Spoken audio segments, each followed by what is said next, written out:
What now? Prepare to have your mind blown.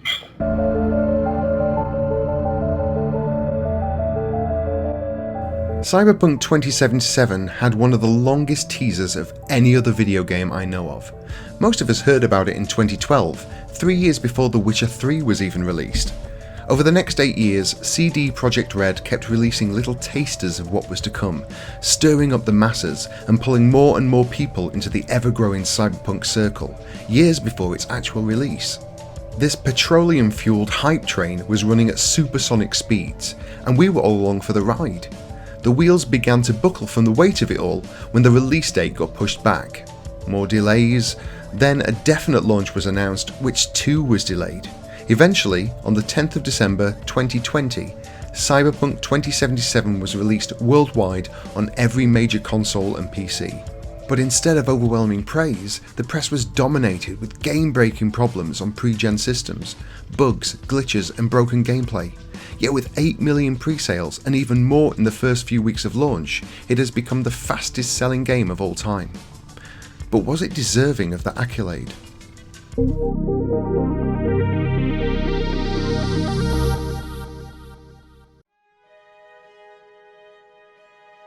I take my time playing games. See my previous video for more info on that. So I knew I'd be playing Assassin's Creed Valhalla when Cyberpunk dropped. That's why I asked my husband to buy it me for Christmas, and I'm so glad I did. By the time I started playing Cyberpunk on Boxing Day, most of the bugs had been sorted out, at least for my PC version. It wouldn't be right for me to comment in depth about the delays or the unplayable versions on pre-gen systems, as I didn't encounter any of those problems. But I think we can all agree that the game needed another 6 months to iron out the bugs and devote the time needed to be able to play on every system. But after seeing the disturbing reports of death threats being sent to the creators when they pushed the release date back to December, I can totally understand them not wanting to delay the game any further. Did CD Projekt Red promise more than they could deliver? Yes, probably. But what did we really expect? It may be more technically advanced than those before it, but it's not the Matrix. Were we really expecting the next generation of games to be so vastly improved it would be photorealistic? I'm sure many of us hoped it would be, but there's no hardware in the world that could render that amount of detail on every system, not yet anyway. What we did get was a lengthy, well-written and acted game with a vast, beautifully designed and heavily populated world. I believe CPR, that's the acronym for CD Projekt Red, not the game needing CPR, or maybe it did. Anyway, I believe CPR had dreams and ideas that they truly thought would be possible, but achieving them proved impossible. Personally, I found the game to be an almost fully formed world and incredibly immersive. It ranks as one of the best gaming experiences I've ever had, and maybe that's because my expectations were pretty low going into it. I'm not a fan of first-person games, except for GoldenEye 64, of course. Not only am I not a fan of FPS, but many first-person games make me feel queasy. Bobbing screens when your head isn't bobbing along with it makes me want to reach for a bucket. Thankfully, the first person in Cyberpunk never made me feel ill, and instead allowed me to see the world through V's eyes, as if they were my own. I've been playing adventure games since they were text-based, and never before have I been so immersed in a game outside of VR. Now, the next part of my review will have heavy spoilers in it, so I'm going to give a pre-sum up here for everyone who hasn't yet played Cyberpunk. If you like story-driven, open-world adventure games and have a high-spec PC, PS5 or Xbox X, buy this game. It's brilliant and worth the time you put into it. Top tip, the side missions are extensions of the main story, so do all of them before you enter the endgame portion. It took me around 120 hours to complete, so you have a lot of excellent content to get your teeth into. Go, play Cyberpunk, and then come back to watch the rest of this video when you've finished. Gone? Good. Now for everyone else, here is the spoiler-filled and critical portion of my review. The opening sequence felt like a game in itself. I was shocked when Jackie died, and it was only after that, when the Cyberpunk logo filled the screen, did I know that everything up to that point was just the prologue to the main story. Brilliant. I quickly hit a problem though, as all the characters I was beginning to meet were telling me to go to a certain place and time with lines like, "Don't keep me waiting," and "I'm counting on you to be there." There's an in-game clock, and I was worried if I didn't get there on time, I'd miss the quest. Obviously this isn't the case, and isn't the case in any other game I've ever played. It just felt like I had to follow what they were saying. I find the game pushes you so hard on the main mission to the point where it's really easy to skip the side quests, yet those are where the story really goes in depth. Usually side missions in games are simple fetch quests, but these were offshoots of the main story, fully scripted, voiced and animated with some brilliant, informative and involved storylines. This is where the heart of the game is. The relationships and emotions are all there, which for some reason can all very easily be skipped. I'm really annoyed with CPR for this. Reading online, they said they carved up the main storyline because they got complaints that The Witcher 3 was too long and that most people on Steam have never completed it. I get it. The sheer scale of open world adventures can be daunting to some people, but many of us just want to be able to play the whole game as the story naturally progresses. The Witcher 3 is the only recent open world adventure game I haven't completed, but it's not because of its size, it's because I didn't like it. But my game is saved at the point I left it, meaning I can go back at any time if I want to. That's why we have the save function. It's like if you want to watch all 11 Star Wars movies for the very first time. You wouldn't watch them out of order, and you can't watch them all in one go because they're too long. So you take your time, one film now, another film in a week's time, or even a month's time. Giving people the freedom to go and do whatever they want works in games like Zelda, because Breath of the Wild is more action-based. But it doesn't work in story-heavy adventures. Imagine if Red Dead Redemption 2 was a free-for-all instead of a linear story progression. It wouldn't work. Cyberpunk is all about the story and its characters. Added to that is the first-person aspect, which makes it feel more immersive and personal. It's the most immersive I've ever been in a video game. And so, why would you then pull me out of that immersion every time you break up the missions? I understand that some people want to be able to pick and choose what they play when they play it, and the minority want to finish it as fast as they can, but most of us want to experience the game and stay immersed in that world for as long as possible. If you need to cater to both camps, give us an option before starting the game. Do you want to play the story in full or in bite-sized chunks? I go into much more depth into this in my previous video. If you haven't already seen it, you should check it out. I'll link it somewhere. Once I realised how important the side missions were, I stopped playing the main quest and focused on those, throwing in some gigs if I was in the area. I was constantly impressed with the amount of detail, the size and scale of Night City, and how in depth the characters were, discovering secrets that are not in the list of missions, overhearing conversations from the NPCs, and fixing up the roller coaster so Johnny and I can go for a ride. It was a lot of fun.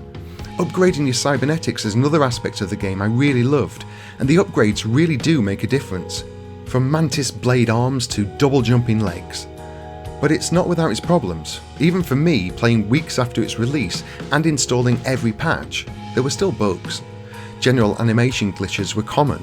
More annoying were the sound problems whenever I was fighting.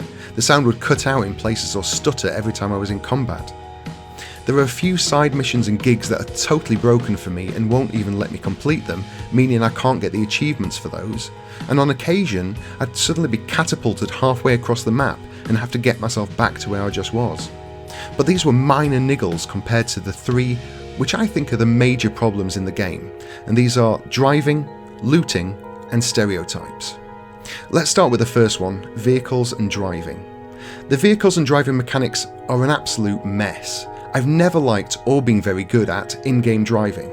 I always find the controls to be oversensitive. Then last year, when Ubisoft were promoting Assassin's Creed Valhalla, they gave away free copies of Watch Dogs 2.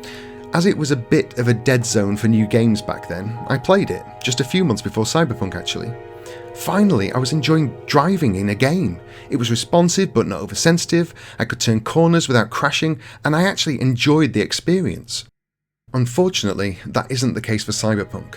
It's actually worse than any other game I've played before, and it's inescapable as there are quite a few missions that you have to drive in.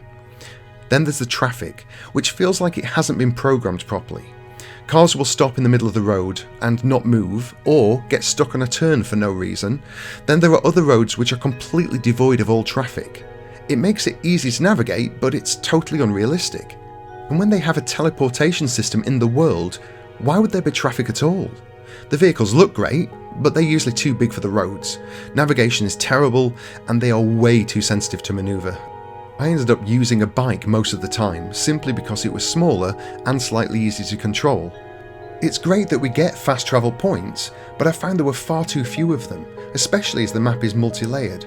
You could jump to a point 300 meters away from your destination, but it would still take a while following the path set out by the map. And that's another thing. Directions are shown on the minimap, but it never tells you when there's a turn coming up. That's fine when you're walking, but not when you're driving at 300 miles an hour. I crashed so many times because there were no pre-warnings of a left or right turn. And when you're not picking up your broken body from the roadside, you're fighting. Which brings me on to my next gripe: loot. In almost every video game, dead bodies, chests and new locations harbour loot, and there is a lot of loot in Cyberpunk. On bodies, in cupboards, under, over, through, wherever you go, whatever you're doing, there will be something for you to pick up. We gamers are now programmed to scout out and pick up every scrap of loot we see, as it fires that small amount of dopamine in our brains every time we do. The real problem is the ridiculously limited amount of room in our bags compared to the massive stuff you can collect. After every mission or fight, you'll be forced to devoid a lengthy portion of time picking up all the loot you can find because there's no auto loot function, and then spend even more time breaking it down for parts or selling it. Oh, and there's no auto sell or auto dismantle function either, so you have to do it for every single item, every time. It's such a stupid waste of time and shouldn't even be an issue in a modern open world game unless it's pertinent to the story, which this isn't. If you have a gamer brain like me, you can't leave an area until you've collected everything, which takes a lot of time and has you battling with the unforgiving controls, as you have to be exactly over the item you want to pick up, otherwise you're not getting it. This is a much more difficult task in first person, and often items will be buried underneath bodies, robots or machines, and either really difficult to get to or sometimes not even possible at all, which can be so frustrating. The whole process becomes a real grind, which is upsetting because no other part of the game feels like that. All of the fights were different, the side missions are huge extensions of the main story, and even the gigs had their charms and story arcs. And then we come to probably the biggest complaint I have with this game: stereotypes. There are 4 main characters V can fall in love with, one for each sexual orientation: gay and straight male, and gay and straight female. I didn't know this before playing, and now that I have, I find it way too restrictive. It is we as the player that has the sexual orientation and not the characters in a game. But if CPR really felt it necessary to make their characters with predetermined sexual orientations, then all 4 should have gotten the same amount of story and emotional pull. You meet Judy first, and she is a huge part of V's life for a long time, yet she's only into girls. So if you're playing as a male, you're totally out of luck. I actually felt the closest bond with Judy and was sad when she left. Next is Panam. She's down with the boys, but as I'm gay, her advances were wasted on me. She is also a major player in the story and has the best overall story arc and ending of all the characters. And then we get to the 2 male love interests. River is a cop who is only found in the side missions and can be easily missed, which is a real shame, as I found his story to be brilliant. You go on the hunt for a killer with him, and the techniques used to find the killer and the story as a whole is another game within the game. It was a totally different vibe from the rest of Cyberpunk, and a welcome change of pace. When you complete the quest line, River invites you to dinner at his sister's home. You play games, eat dinner, and then River leads you away from everyone else and takes you to a lookout tower at night. He's brought the beers and the charm, you're looking out over the city, and it's actually really romantic. You lean in to kiss him, and he pushes you away. Wait, what? I was stunned. I checked online, and he's only for the ladies. Although at no point does he mention past girlfriends, leading me to believe that he was going to be V's love interest. As this is first person, you are part of that narrative. especially on my huge 4K monitor, so him pushing me off felt personal. And this is the problem with pigeonholing the characters. We all like different people, but there is little to no choice in Cyberpunk when it comes to romance. It's the person CPR wants you to be with, or no one. This goes deeper than V's love interests though. Cyberpunk is set 57 years in the future. Looking at how much the world has changed since 1969, it stands to reason that there will be a lot more freedom and safety for self-expression by then, and I expect a lot more people identifying as pan or non-binary. Why then are most of the NPC gay men I met depicted as effeminate or camp? It's a stereotype we see all too often, and it isn't an accurate portrayal of gay culture. Imagine if all straight men were portrayed as American frat boys. Yes, we understand the reference, but this isn't indicative of all men. There is a much broader range of straight men in the game. Why not for gay men as well? I only discovered 2 Joy toys on my travels. One is an effeminate gay man, and the other is a woman. As V was gay, he didn't sample her wares, but these don't even cater to the smallest cross-section of players. Give us more. The world isn't made up of one size fits all. If you want to portray a realistic world, give us realistic human beings. All that said, I truly expected more from CD Projekt Red. This modern, technically advanced game is just populated by stereotypes. And that brings us to V's final love interest. Someone you meet near the end of the game, Johnny's former bandmate and only speaking gay character in the whole of Night City, Kerry. Judy, Panam and River are all good, smart and likeable people. Kerry is an ass. He's an 89-year-old rock star who lives alone and is horrible to everyone, V included. The storyline just doesn't make sense. There is no love, there's only lust, and no emotional attachment. But this is your only choice if V is a gay man. So it's either suck it up, no pun intended, or be alone. I did everything I could to try and make the relationship something substantial, but in the end, it seems CPR didn't like or want to write a decent gay storyline. So it is what it is, I guess. With River pushing me away and Kerry being someone I would never choose IRL, it stained an otherwise great game. I'm gay, and I'm a gamer, and a human being with the same wants, likes and needs as everyone else. This shouldn't need to be said in 2021, but apparently it does. I'm putting this out there now. If you need a gay character arc writing, ask me. I'm a professional writer, I can help. As you can see, I have my gripes with Cyberpunk, some bigger than others, and yet I was pulled back into the game day after day for over 120 hours. The story was compelling and well written for the most part. The world felt alive and lived in, and I had an attachment to each and every one of the characters for better or for worse. Changes need to happen, bugs need fixing, the world needs to be properly calibrated, NPCs need to be more varied, driving needs to be slicker, and there's a big need for general improvements and quality of life additions. But what is currently playable is still up there with one of the best experiences I've ever had in a game. It's a rough gemstone that needs polishing to make it perfect, but I believe it's still possible to do. Hopefully CPR will continue to release patches and updates to fix the problems over the next few months. I've completed the 3 main endings, so I'm excited to return to Night City as soon as the DLC drops.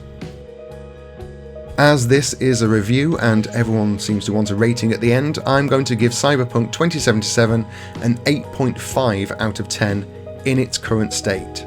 Who knows, in 6 months or 12 months time, it could be a 10. Don't forget to check out my other videos, please like, subscribe, ring that little bell icon, and please leave a comment below because YouTube has an inferiority complex and it needs to feel the love, as do we all. See you next time, and goodbye.